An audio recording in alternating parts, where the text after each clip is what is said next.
Gloire au Seigneur. Amen, amen. Bonjour à tous.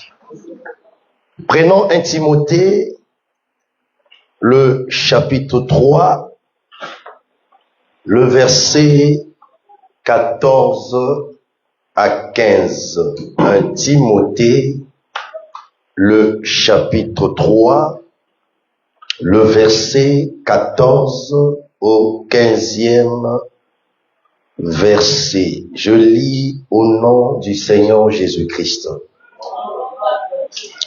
Je te crie ces choses avec l'espérance d'aller bientôt vers toi. Mais afin que tu saches, si je tarde, comment il faut se conduire dans la maison des dieux, qui est l'église du Dieu vivant, la colonne et l'appui de la vérité. Parole du Seigneur. Nous pouvons nous mettre.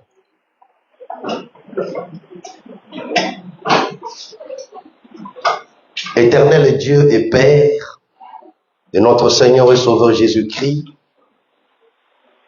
c'est avec une gratitude profonde que ce matin, en toute humilité et reconnaissance, ô Dieu, je te dis merci pour le souffle de vie sans lequel je ne suis rien.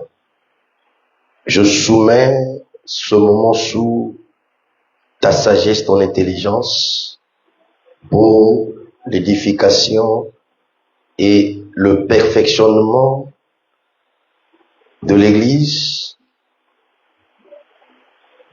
et de tous ceux-là qui nous suivent. Merci de oindre cet enseignement pour l'éternité. Ainsi prié, au nom de Jésus-Christ, nous disons Amen. Amen. Alors, par ce texte, nous voulons développer comme thème principal la triple définition de l'Église de Christ. La triple, donc nous voyons trois. Donc trois définitions. La triple définition de l'Église de Christ. Bon, avec le temps qui nous est parti, on ne sera pas en mesure de donner parler de la triple définition.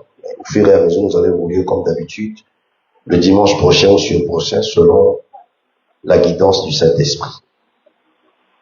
La triple définition de l'Église de Christ. Donc, par ce texte, nous allons sortir trois définitions de l'Église de Christ. Ça ne veut pas dire que l'Église de Christ n'a que trois significations. Non, par rapport à ce texte que nous venons de lire, nous allons ressortir trois définitions. L'apôtre Paul nous a facilité ici la tâche en donnant déjà la triple définition de l'Église de Christ. Disons Amen.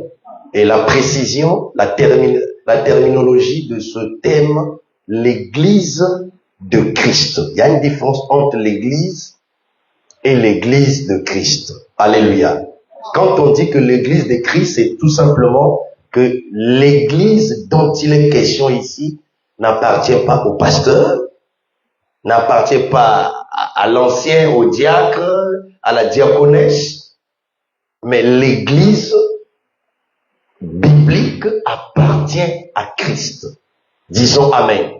D'où, lorsqu'il fit mention de l'Église dans Matthieu 16, il dit ceci: je bâtirai mon Église et non l'Église. Amen. Il utilise l'adjectif possessif mon. Amen. Il y a l'adjectif démonstratif et l'adjectif possessif. Donc, ce qui lui appartient. Ça, c'est mon sac. Ça t'appartient. Ça, c'est un sac. Ça ne t'appartient pas. Disons Amen. Donc, il dit que je bâtirai mon église. Donc, il se révèle comme étant le bâtisseur. Donc, c'est Christ qui est le bâtisseur de son église. Et les trois définitions que nous allons donner pas ce matin, il en est le bâtisseur. Disons Amen. Et l'apôtre Paul le présente comme étant la tête de son corps qui est l'Église. Jésus-Christ n'est pas la tête du corps, mais il est la tête de son corps. Et la nature nous enseigne. Je ne sais pas si ce matin, il y a quelqu'un ici sans tête. Amen. Ou je ne sais pas si ce matin, il y a quelqu'un qui a une tête, mais qui n'est pas sur son corps. Alléluia. Alléluia.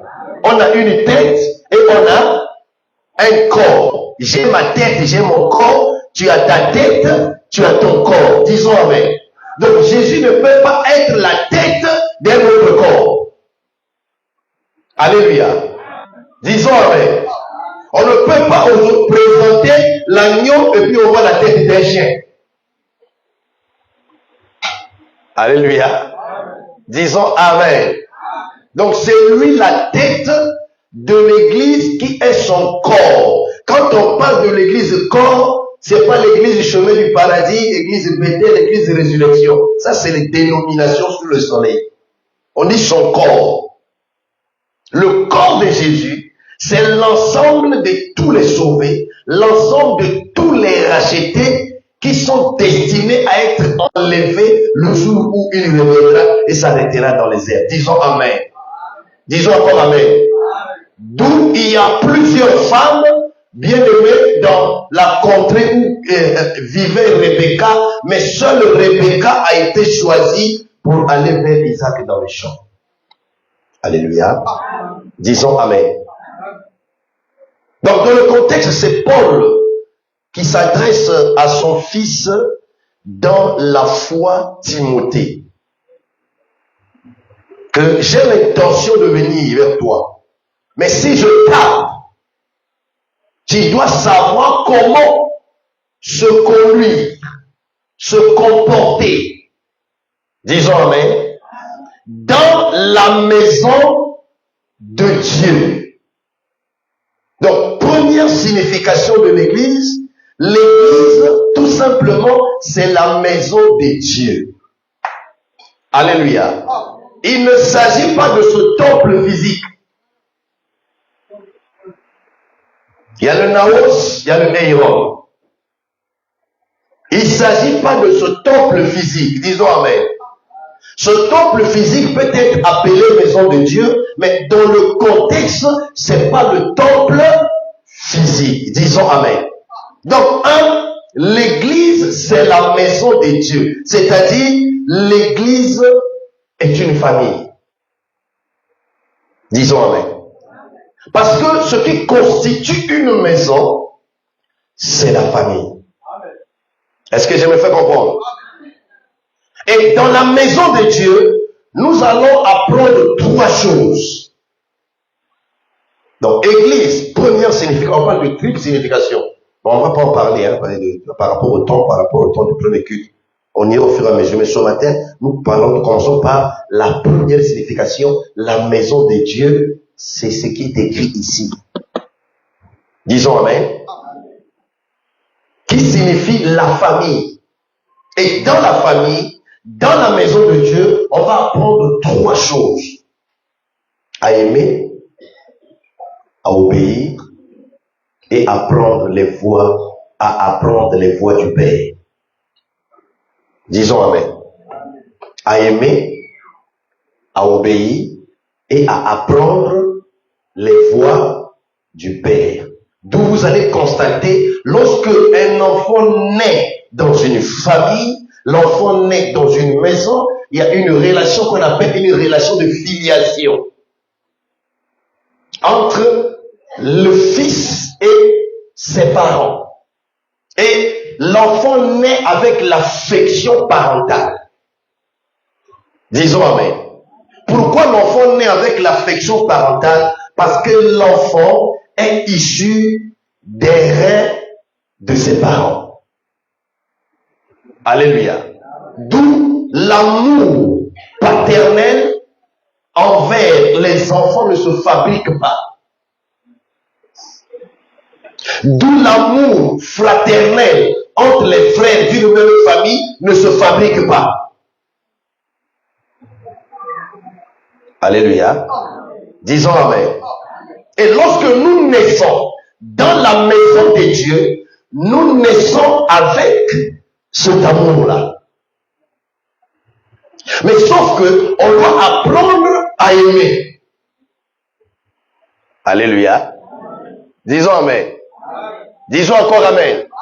Donc dans la famille, c'est un lieu d'apprentissage. D'où vous allez constater, nous sommes ici, parfois nous avons des problèmes avec certains membres de nos familles qui sont des frères, des sœurs de même sang. On ne se parle pas, mais au fond, cela n'a pas enlevé, mes chers amis, notre relation d'un même père et d'une même mère. Je n'encourage pas ça, mais c'est une réalité que nous vivons. Alléluia. D'où ceux qui nous ont précédés utilisent l'expression « le sang pèse plus que l'eau ». Faites la différence. Je ne vous demanderai pas de faire la pratique parce que c'est pas possible. Si vous mettez le sang dans une bouteille d'1 litre, vous mettez l'eau dans une bouteille d'1 litre, vous mettez sur les balances, là où il y a le sang va plus peser. Amen. Quand on dit que le sang pèse plus que l'eau, c'est une façon seulement pour dire que le sang familial, bien aimé, c'est un lien indissoluble. Alléluia. Voilà pourquoi la première institution divine, c'est la famille. Une nation forte commence par une famille forte. Une église forte, c'est une famille forte. D'où il est écrit, si tu crois, si c'est la sauvé, toi l'État. Alléluia. Donc si nous avons des problèmes entre nos familles, après ce culte, allons réparer. Que ton père soit sorcier, que ta mère soit sorcière. Dieu ne savait pas qu'il allait être sorcier, pourquoi Dieu l'a choisi pour que tu naisses pas. Il reste ton père, il reste ta mère. Fais-lui du bien en tant que fils et fille. Sa sorcellerie, c'est lui et son créateur. Toi, sois prudent. Si tu es convaincu qu'il est sorcier ou sorcière, s'il te donne à manger, ne mange pas. Et toi, fais-lui du bien. La Bible n'a pas dit honore ton père et ta mère s'ils ne sont pas sorciers. On dit honore ton père et ta mère. Et la conséquence, c'est quoi? La durée, une longue vie. Donc en réalité, si ton père est sorcier, tu ne l'honores pas, tu vas mourir. Or, tu as peur que tu vas mourir. Mais après, tu vas mourir parce que ce que je crains, c'est ce qui m'arrive. Or, en l'honorant, même s'il est sorcier, en l'honorant, sa sorcellerie ne peut pas t'atteindre parce qu'en l'honorant, tu prolonges ta vie. C'est ça l'écriture. Il n'y a même pas de prière à faire.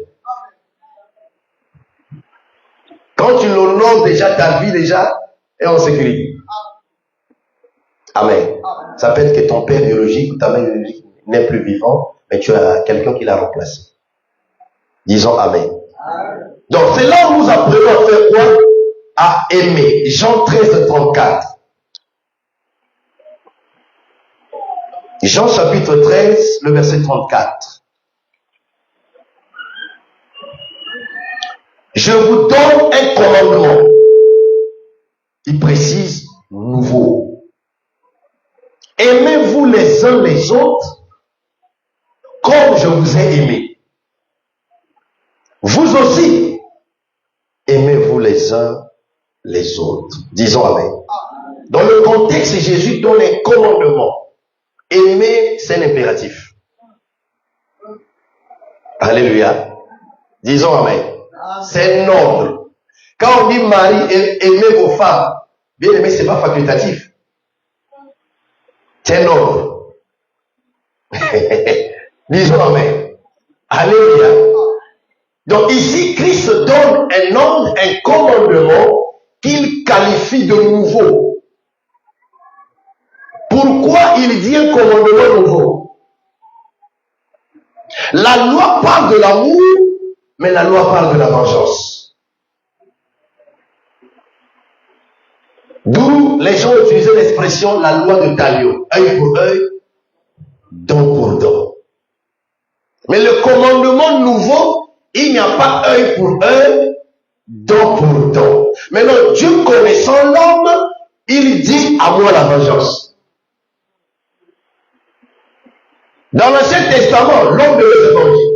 Mais dans le nouveau, comme c'est un commandement nouveau, il sait que l'homme n'est pas toujours satisfait. Alors, pour aider l'homme, il dit à moi la vengeance, à moi la rétribution. Alors, fais la différence entre ta vengeance et celle de Dieu. Qu'est-ce qui est mieux? Disons Amen. Alléluia. Disons Amen. Ce commandement, c'est de nous aimer les uns les autres. C'est ça l'Église comme maison de Dieu, l'Église comme famille de Dieu. On se dit shalom, on se dit Amen. Mais quand on sort, on est en train de s'entretuer au moyen de la langue. Ce n'est pas l'Église du Seigneur. Vous avez vu ce que j'ai publié? Saluer son frère en public, l'embrasser en public. Et puis derrière, tu commences à médire contre lui. C'est pire que la sorcellerie. Si on n'arrive pas à vaincre les sorciers, parce que dans la maison de Dieu, nous nous comportons comme les sorciers. Alléluia. C'est hier, quand on parle de la sorcellerie, il faut voler la nuit. Aujourd'hui, il y a des sorciers en costume, en cravate, en nœud. Parce qu'il y a les sorciers des temps anciens et les sorciers des temps modernes. Il y a les fous des temps anciens et les fous des temps modernes. Quand tu t'habilles nu, tu exposes ton corps, tu es uniforme. Mais la folie au temps moderne. Quand vous venez à l'église mal habillé, vous exposez vos corps, vous êtes des fous des temps modernes. Voilà pourquoi si vous faites la comparaison, l'essentiel, si vous êtes là, hier, on voyait beaucoup de fous hier. Les vrais fous hier, ils étaient nombreux. On les voyait dormir souvent dans les marchés. À 18h, en notre époque, tu ne peux pas traverser le marché à 18h30, 19h. Parce que tu seras agressé par un vrai fou.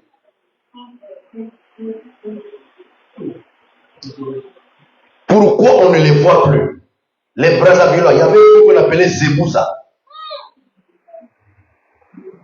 Tu l'as connu, Vaillant? Zebouza a imprimé une marque sur le mur. Excusez-moi, lui, il prenait seulement la matière fécale, il l'écrivait sur le mur. Donc quand vous voyez ça, Zebouza est passé. Donc comme Zebouza. Mais vous allez constater que ces fous-là ont disparu. Les vrais fous ont disparu. Les vrais faux fous ont pris la place. Voilà pourquoi vous allez voir des gens mal habillés. Parce que le premier signe de la folie, c'est déchirer l'habit. D'où vous achetez les jeans déchirés. Les fous des temps modernes. Le deuxième signe, c'est beaucoup de barbe et beaucoup de cheveux. D'où vous allez voir les faux chantres aujourd'hui, les faux prophètes avec beaucoup de cheveux, des locks, des fous des temps modernes.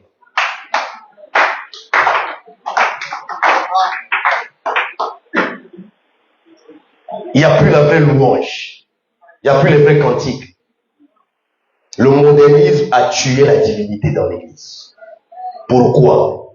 Parce qu'on refuse d'apprendre à grandir, à connaître dans la maison de Dieu qui est la famille. Je disais à mes filles dans la voiture, lorsque les parents vous gueulent, nous aussi, on était passés par là. On trouvait ça ennuyant. Mais quand vous sortez, vous rencontrez d'autres filles ou d'autres garçons, vous réalisez, ce que les parents disent là, vraiment, c'était une vraie chose. Parce qu'ils sentent vraiment la différence entre les autres enfants et eux. Les enfants ont souvent l'image des parents. Bon, toi, tu rentres à 2 heures du matin. Tu veux que ton fils qui a 21 ans puisse rentrer à 19 heures. Ça marche pas. Vous êtes dans le même espace. Toi, tu es au coin avec ta copine. Lui aussi, il est à l'autre coin avec sa copine. Maintenant, pour que sa maman ne soit pas au courant, tu es obligé d'ajouter les bouteilles de bière à ton fils. Dis-lui que c'est papa qui a envoyé.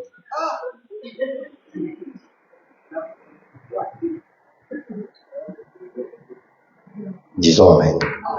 Aimons-nous les uns. Aimons-nous les uns. L'une des caractéristiques des signes des temps de la fin, c'est le refroidissement de l'amour.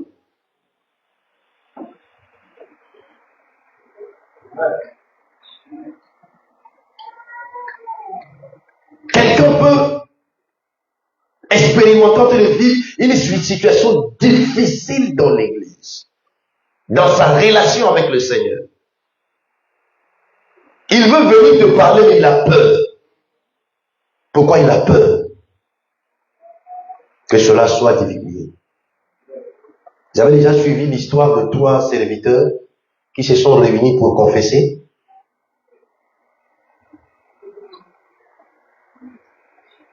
L'autre dit, mon problème c'est l'argent. L'autre dit, le problème c'est l'orgueil. Et le 3e serviteur, on attend, les deux attendaient que le 3e puisse aussi confesser son péché. Il se mettait à pleurer. Et pendant qu'il se mettait à pleurer, les autres ont commencé à compatir.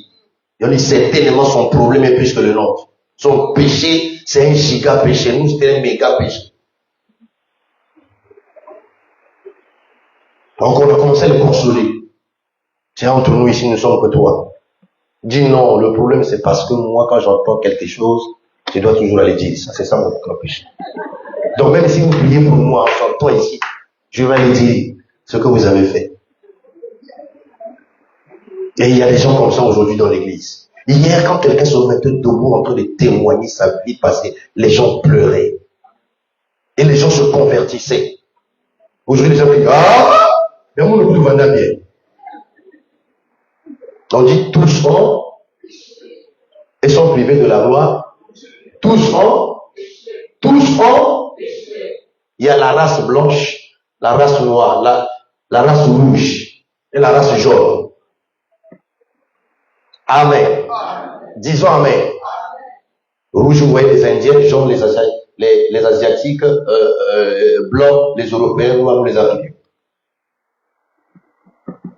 Aimons-nous les uns, disons Amen.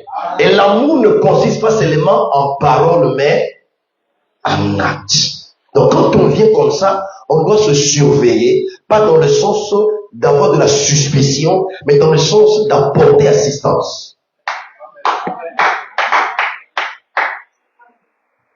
Maintenant, toi aussi ne profites pas de l'amour divin dans l'église pour te faire une nécessité pour escroquer les gens au temps moderne. Il y a des escrocs au temps moderne dans l'église. Donc on a prêché l'amour, toi tu te sers de ça à ta manière égoïste, tu commences à demander l'argent à tout le monde. Tu as besoin de 10 000, tu demandes de 10 000 à 10 personnes dans l'église. Non. Disons Amen. Disons Amen. Bien-aimé, avant que Jésus ne donne l'ordre de nous aimer, il a d'abord manifesté l'amour à ses disciples. D'où il dit, aimez-vous les uns comme je vous ai aimé. Et non comme je vous aimerai. Amen. Disons Amen. C'est ça qu'on appelle en fait le caractère chrétien. L'onction attire. L'onction, c'est le charisme.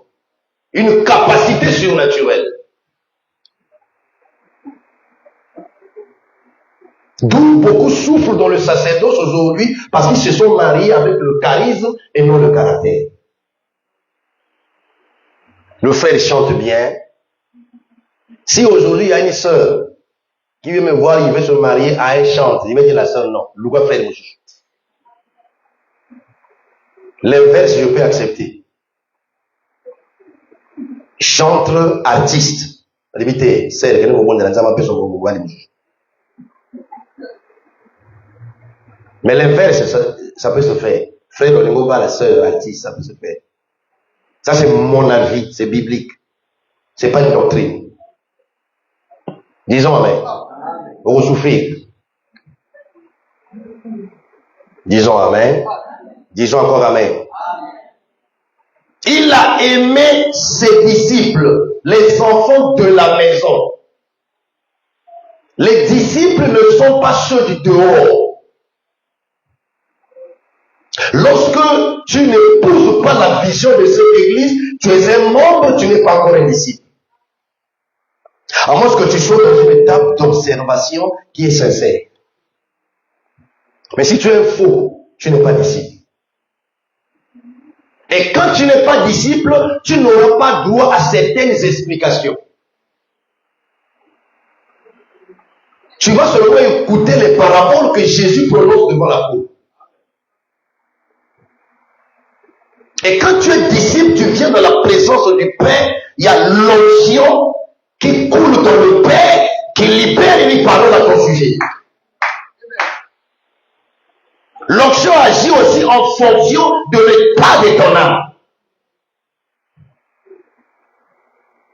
Quand Nathanaël fut amené par Philippe dans la présence de Jésus, il dit, voici un homme en qui il n'y a pas de fraude. C'est l'onction qui révèle.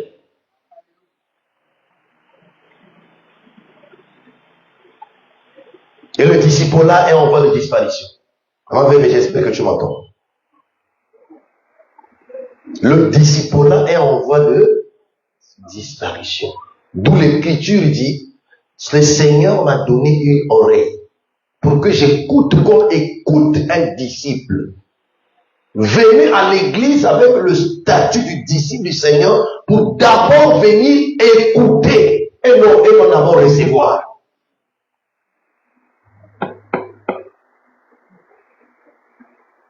En réalité, quand tu écoutes, tu reçois. La foi vient de ce que l'on a. Ce que l'on entend vient de la parole. Tu as reçu quoi? La foi. C'est le principe divin. Disons amen. Disons encore amen. Donc, il ne pouvait pas seulement enseigner sur l'amour sans manifester l'amour. Si vous voyez un homme de Dieu qui dure dans le ministère, avec des combats, avec des blessures, avec des déceptions, c'est parce que par la grâce, il a l'amour. Mais c'est pas facile de gérer les hommes, hein. Vaut mieux gérer les animaux que gérer les hommes. Surtout s'ils sont déjà adultes. Suis-je le gardien de mon frère? Il était déjà adulte. C'est la femme que tu m'as donnée, il était déjà adulte. Un enfant ne peut pas dire ça. S'il dit ça, il est inconscient. Mais quand l'adulte dit ça, il est conscient. Alléluia. Alléluia.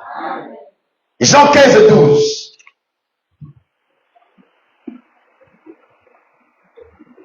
C'est ici mon commandement. Aimez-vous les uns les autres comme je vous ai aimé. Il revient encore sur ça. Vous savez combien de confessions que le pasteur reçoit? Ou cette confession-là, vous êtes ici, si on confesse ça devant les gens ne vont plus vous apprécier. Vous aimez, vous considérez. Mais vous êtes les mêmes qui blessent encore l'homme de Dieu. Réfléchissez. On dit que l'amour couvre une multitude de péchés. L'amour qui couvre le péché, c'est pas une tolérance. Mais c'est l'expression de cet amour. Quand on couvre, c'est pour empêcher qu'il y ait une destruction totale, une perte généralisée. On fait le choix. On ne couvre pas pour encourager, mais pour un but bien précis. Alléluia. Disons amen. L'église comme famille est composée de ceux qui s'aiment, aimez-vous les uns les autres, et qui aiment Dieu. Alléluia. Alléluia. Un jour, j'ai lu dans votre statut de responsable. C'est le frère Chély qui écrit. Il a vu une sœur dans l'église. Il dit, mais la sœur là, on ne peut pas lui apporter assistance. C'est ça l'expression de l'amour. Amen. L'amour ne se fabrique pas. C'est pas la théologie qui donne l'amour. L'amour vient du Saint-Esprit. D'où la Bible dit, l'amour de Christ a été répandu dans nos cœurs par le Saint-Esprit. D'où il y a la différence entre l'amour, je viens de le dire, paternel, maternel, fraternel, conjugal. Donc une belle-mère qui est en train de dire à son fils, qui est le mari d'une autre fille, d'une fille qui est issue d'une autre famille, dit que non, fais le choix entre ta femme et moi, tu es une belle-mère insensée. Parce que l'amour de ton fils envers sa femme, c'est pas l'amour maternel. C'est l'amour conjugal. Donc, il n'y a pas d'amalgame, il n'y a pas de mélange. Pourquoi l'amour de l'époux envers l'épouse n'est pas l'amour maternel?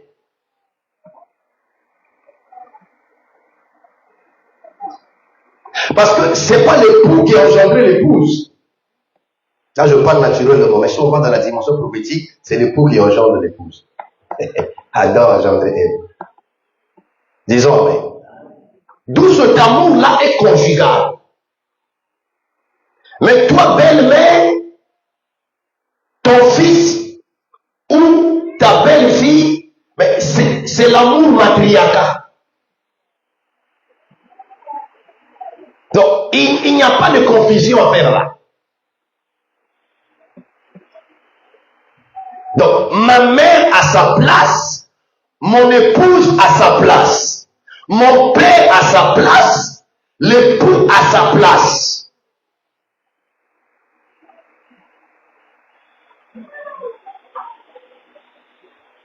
Aujourd'hui, lorsqu'une fille rentre dans un mariage, c'est comme si elle rentre dans un enfer où elle doit être combattue par les belles sœurs.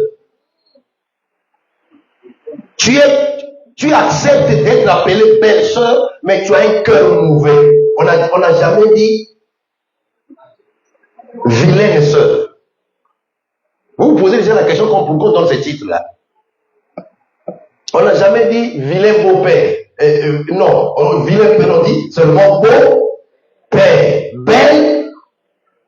Belle-mère, belle-sœur, beau-frère. Il n'y a pas à faire la confusion entre l'amour fraternel et l'amour conjugal. Donc on constate que tu aimes ta femme plus que nous.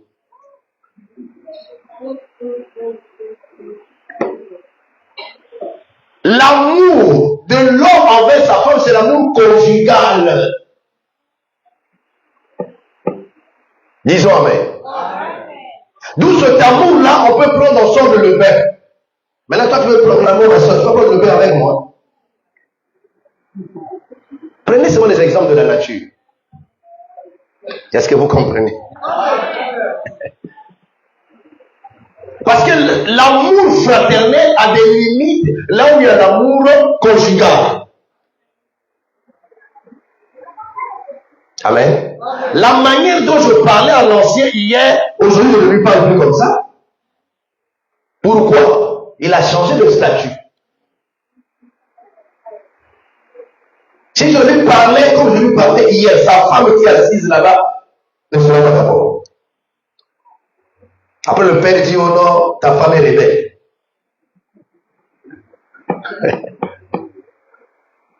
Amen. Amen. Amen. Ah, donc, on ne peut pas être d'accord avec le vieux. Nima ou Nema. Tu peux ne pas être d'accord, mais reste poli. Disons Amen. Amen. Disons encore Amen. Amen. Donc, un lion, on doit s'aimer et aimer Dieu.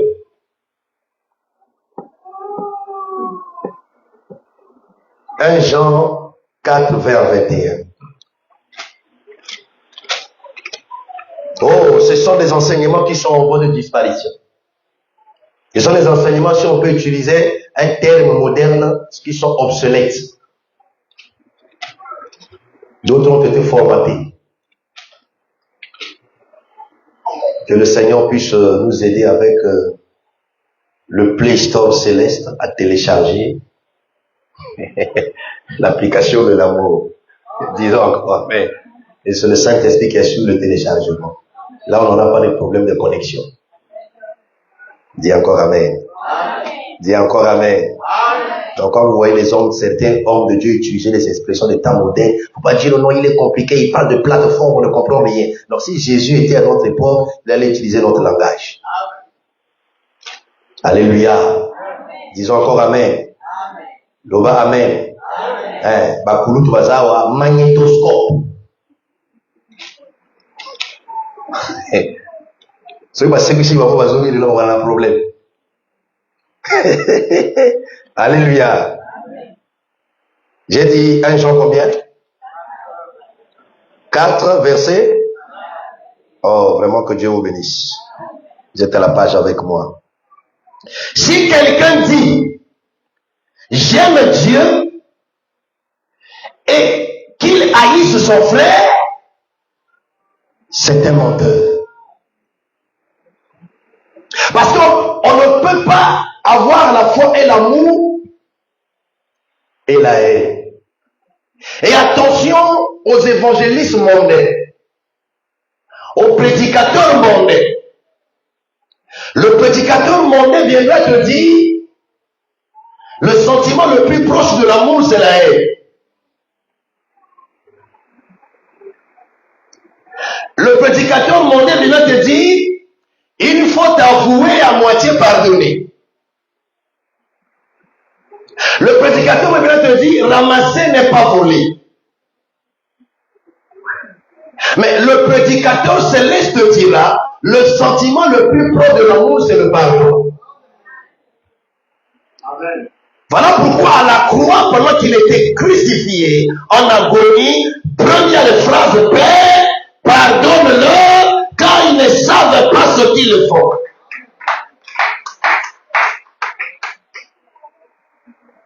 Il aurait pu appeler les anges. Il avait dit ça à Pilate. Disons Amen. Disons encore Amen. Amen.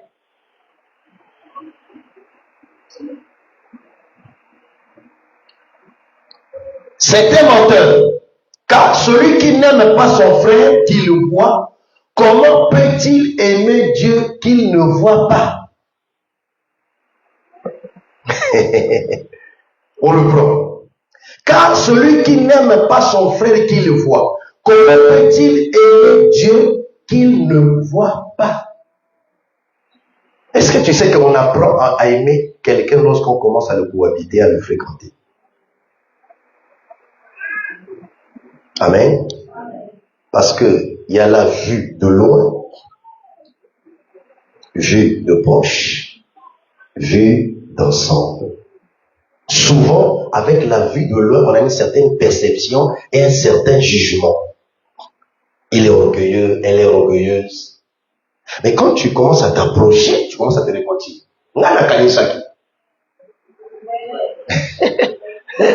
Disons Amen. Disons Amen. En fait, la personne a quelque chose que nous, on n'a pas. Le fait qu'on n'a pas ça, c'est là où on tombe dans le complexe. Quand c'est comme ça, il faut t'approcher pour poser des questions. Comment tu fais? Ça peut beaucoup t'aider parce que le salut se trouve dans le bon nombre des conseillers. Et nous avons de lui ce commandement que celui qui aime Dieu aime aussi son frère.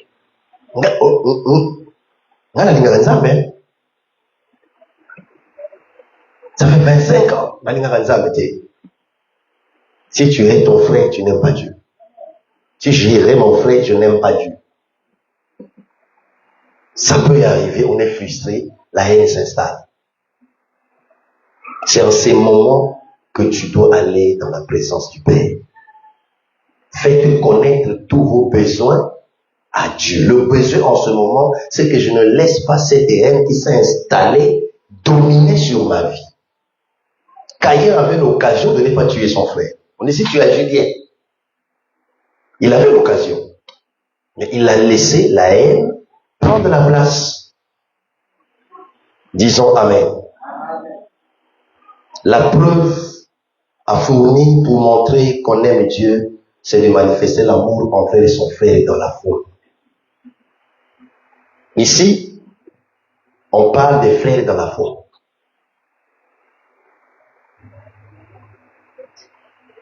On doit lire cet amour-là.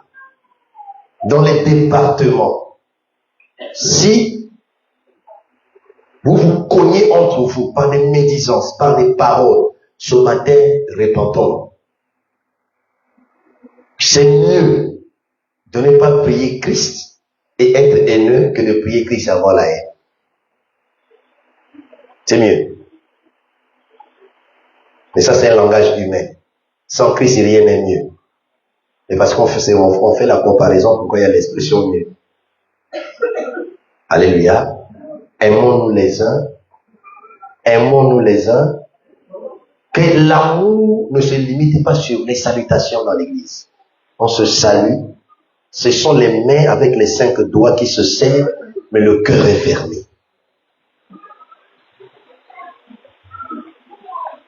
Il y a un moment où vous êtes ici là, vous ne vous parlez pas. Il n'y a pas une maman qui est venue se plaindre, mais souvent ça se passe sur vous.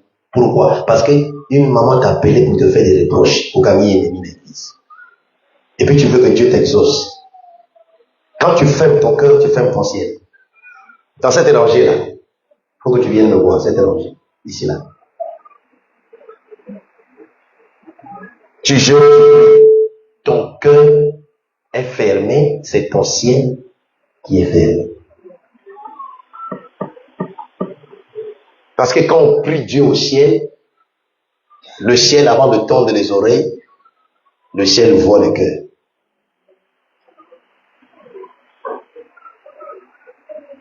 Surtout quand on établit les gens des responsables dans l'église, les gens commencent à avoir les problèmes avec les responsables.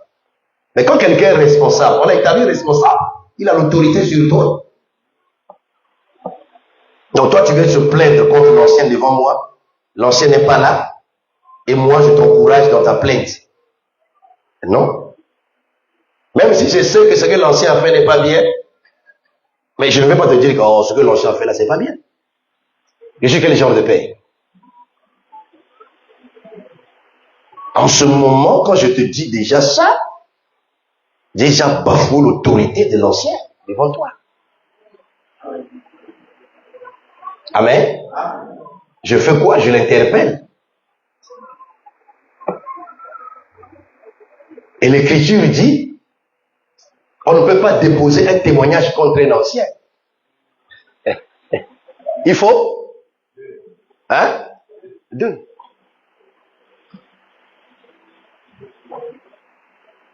Il y a des ordres que l'ancien vous donne, ce que moi je ne vous donne pas. Papa, vous goûtez. Le fils connaît ce que le père dit. Ah, le temps que lui-même ne vous parle pas, pourquoi lui? Ah, il n'est pas papa qu'il est là. Il y a un voyager. Pardon. Il y a Mazaveh. Menteur, menteuse, tu bois toujours l'eau.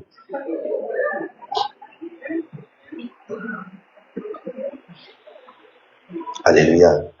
Aimons-nous les uns, surtout les frères dans Les frères dans là. Maintenant, j'insiste, frères et sœurs, ne profitez pas de l'amour dans l'église pour te faire une nécessité pour escroquer les gens. Tu es sous la malédiction si tu fais ça. Papa Sonza, non, hein? Aimons-nous les uns les autres, non? Donc, toi, l'amour, ce que tu as retenu, que tu as demandé. C'est ce que tu as retenir. Il y a beaucoup de gens aussi qui ont le numéro. Je ne cite pas les noms de ses frères et de ses mamans. Vous avez leur numéro, mais vous n'avez pas mon numéro. Vous savez pourquoi? C'est l'argent que vous leur demandez.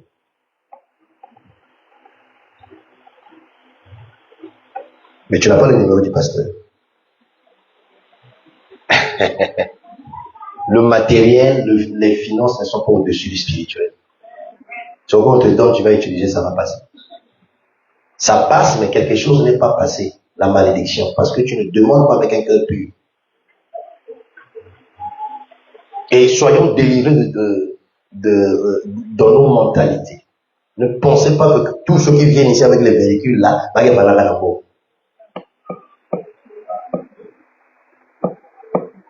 Alléluia. Et c'est ce que vous faites souvent.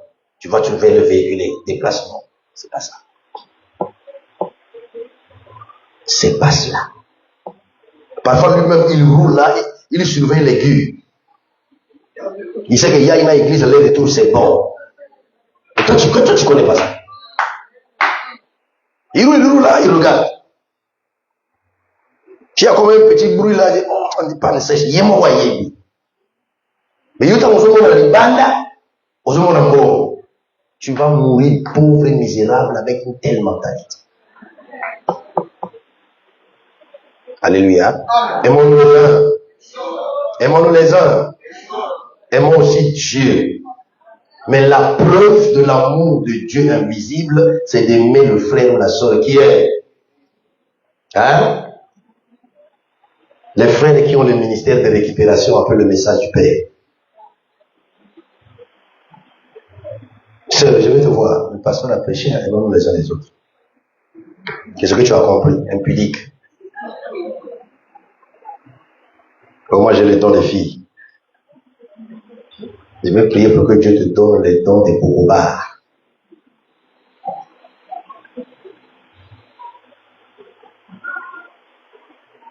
Une autre preuve de l'amour de Dieu.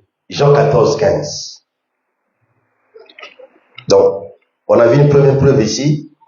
C'est d'aimer son frère qu'on fait quoi? On voit. Hein? L'expression frère, comprenez, hein? Tout est compris là-dedans.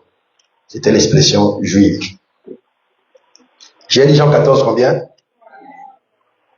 Une autre preuve. Jean 14. Merci. Si vous m'aimez, gardez. Où est la preuve ici? Hein? Gardez.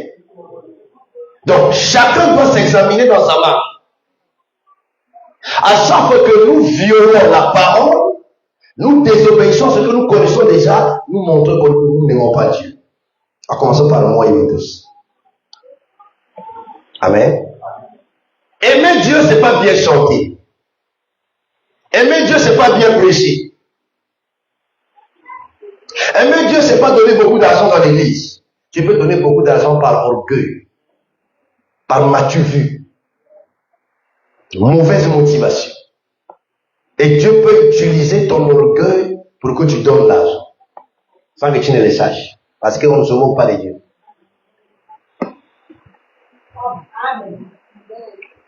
Alléluia. Alléluia. Alléluia. Dieu veut que tu donnes une chemise qui coûte cher à ton frère, un pagne qui coûte cher à ta soeur. Mais il sait que s'il te dit ainsi pas, ne te pas acheter, tu n'achèteras pas. Maintenant, il te laisse avec ton propre désir, tu vas acheter le pagne de 45 000 et puis tu amènes ça chez toi, tu n'arrives pas à coudre 2 mois, 3 mois, tu entends la voix, prends ce pagne-là, donne ça à une telle soeur, il te tourne ce que tu donnes. Amen. Amen. Cet danger-là, à gauche. Dieu parle à une dame. Là, le pain que tu as acheté là. Hein? Le pain que tu as acheté là, tu voulais faire coudre ça, mais tu n'arrives pas là. Prends ça. Viens donner ça à une soeur. Maintenant, prie le Seigneur que Dieu te révèle la soeur. Cette rangée qui me voit là. Les mamans, regardez, ils vont faire fouiller. Nous parlons de l'amour. Disons Amen. Rangez Yaï. Disons Amen. La personne me dit prophétie. Hein? Si je dis, bon, ton prénom commence par elle, ça c'est quelle prophétie? Lionel est là. On sait que Lionel c'est elle. Dis ces choses. Le frère bien est où? Disons Amen. Est-ce qu'on peut acclamer le Seigneur?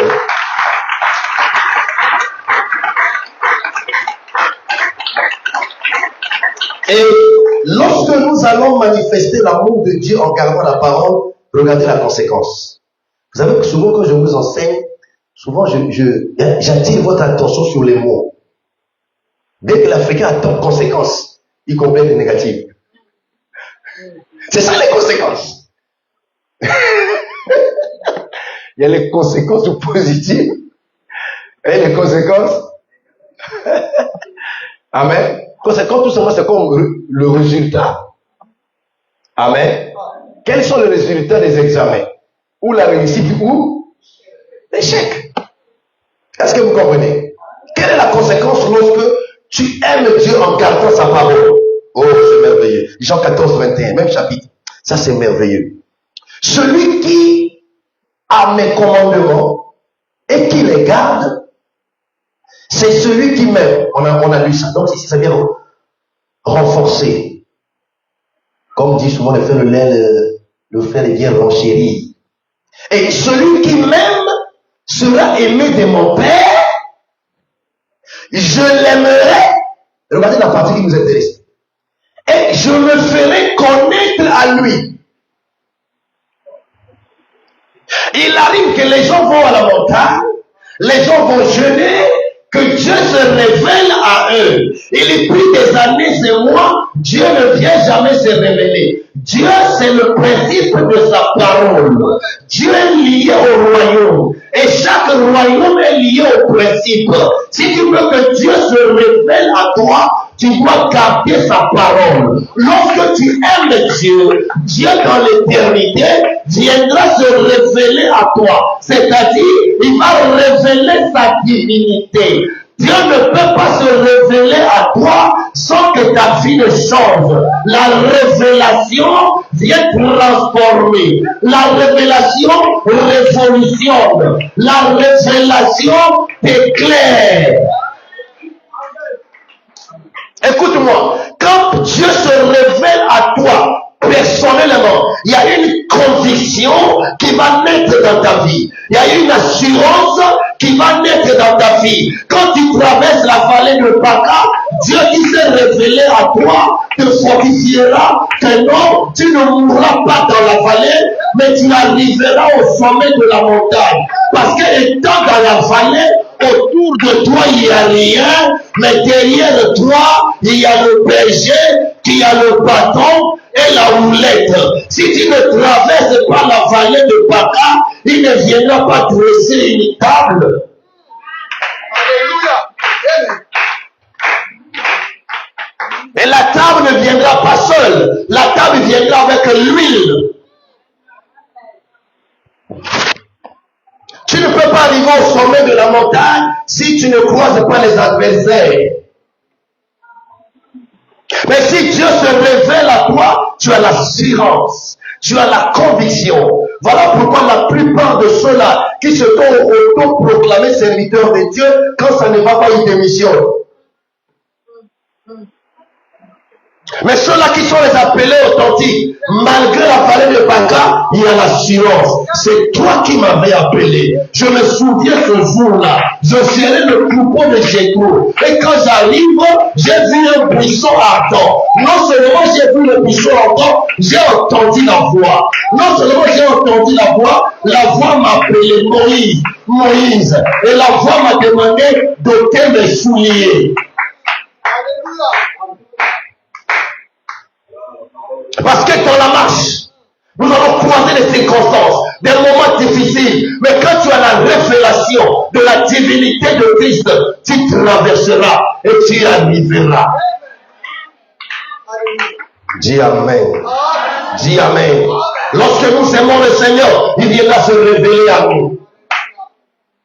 Je viendrai me faire connaître à lui. Et lorsqu'Abraham a montré qu'il a aimé Dieu, Dieu vient lui dire, je suis El Shaddai, le Dieu le Tout-Puissant. Au départ, j'ai commencé à te nourrir par la parole. Parce que El Shaddai, c'est le Dieu qui nous nourrit à la mamelle. Il a commencé d'abord à nourrir Abraham à la mamelle, c'est-à-dire les paroles élémentaires. Quand Abraham a commencé à marcher avec lui, Abraham a montré l'amour, il se révèle à lui comme El Shaddai, le Dieu le Tout-Puissant. Que je suis le Tout-Puissant, je suis capable dans la 5e année de te donner un enfant. Je suis capable dans la 90e année de ta femme de te donner un enfant. Je suis capable d'arranger, de restaurer l'utérus de ta femme, lui donner un nouveau utérus. C'est pour que jusqu'aujourd'hui, Dieu crée. Et je déclare ce matin, si ton estomac est abîmé, ton pancréas est abîmé, son amour est de créer un nouveau estomac, un nouveau pancréas. Si ton appareil circulatoire est abîmé, son amour est en train de créer ces choses. Parce qu'il nous a créés par l'amour, il nous a créés par sa gloire. Il n'a pas demandé de conseil à qui que ce soit, mais c'est par amour. Parce qu'il nous a aimé le premier. Il est toujours le premier en tout, pour tout et partout. Il est toujours le premier à nous aimer, le premier né entre les morts, le premier parmi ses frères, le premier à mourir et être ressuscité sans la prière de qui que ce soit, le premier à vivre sur la terre sans péché ni tomber malade. Il est toujours le premier en tout, pour tout et pour tous, en tout temps, de génération en génération. Il est le nom premier. Jésus-Christ est le nom premier. Est-ce que ce matin quelqu'un peut se lever, dire Jésus-Christ est le nom premier? Jésus-Christ est mon Seigneur. Il est ma primauté. Il est ma primauté. Même dans l'église, il est le premier. La tête de l'église, qui est son corps. Est-ce qu'on peut acclamer le Seigneur? Est-ce qu'on peut acclamer le Seigneur? Ceux qui nous suivent en direct, frères et bénis sur la terre, restez scotchés le dimanche prochain. Nous continuons sur la triple signification de l'église de Christ. Shalom.